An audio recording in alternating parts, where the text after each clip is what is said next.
This is one of what they call mutashabihat. Mutashabihat has two meanings. The first meaning is an ayah that is identical to another ayah, or a meaning that is identical.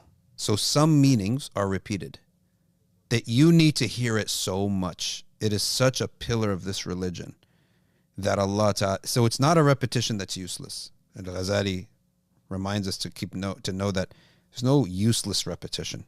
It's a very useful repetition, because we need to hear certain things so much. It's a belief in our hearts that must be renewed. In our body, eating, sleeping, wearing your clothes, brushing your teeth, combing your hair, these are all what's known as umur tatajaddad, matters that are renewed. Going to work and earning money, it's what we call umur tatajaddad. You need to renew it every day. You can't say, all right, you know what, I got it, I'm off on Saturday, I'll take all the showers I need until next month. That's not going to work like that way, right? You could do something like, I'll work, my family's leaving for the next 2 weeks, I'll do all the overtime needed and I'll earn all the money, all right, by taking 2 shifts while they're away. And I don't have to do overtime for the next 2 months after that. Yeah, you could do that, right? Certain things you cannot do it all at once. Allah forces us to repeat it, repeat it, repeat it, repeat it. And you notice all of these things are very important because they reflect your iman and your obedience. Like eating. Every day, I have to make a decision to eat halal. Every single day. Every day I have to make a decision to be a clean mu'min or dirty like a mushrik.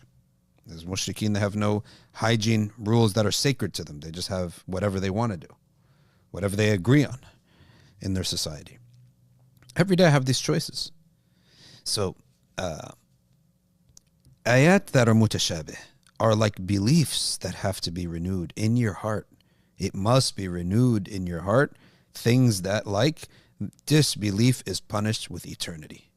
Some people say, why is it you only disbelieve for a few years, but you're punished for an eternity? The answer to it is a couple answers. Number one, you rejected an eternal God, a God who's infinite. Therefore, your punishment can only be infinite. The punishment suits the crime. All right, here's another answer. If there is going to be an eternal reward and punishment, there cannot be an eternal test, because an eternal test would never have an end. Therefore, you have to have a temporary test. So Allah Ta'ala has made it such that the day you die is the day you reach what you would have done for eternity. That's the answer. So Allah has encapsulated your behavior for an eternity. He's encapsulated it in finite. So in a finite set of years. And the day you die is the day you have reached what you would have done for an eternity. And hence, when the kuffar say on the day of judgment, let us go back and do it again, we'll be good. Allah says, no, you're going to do the same exact thing. If Allah was to give you an eternity of opportunities, you would end up doing the same exact thing. And this is why this belief on punishment and reward has to be mujaddad in our hearts. Why? Because it's a transmitted belief. Something that is visible and is seen, oftentimes seeing it once is enough. Right?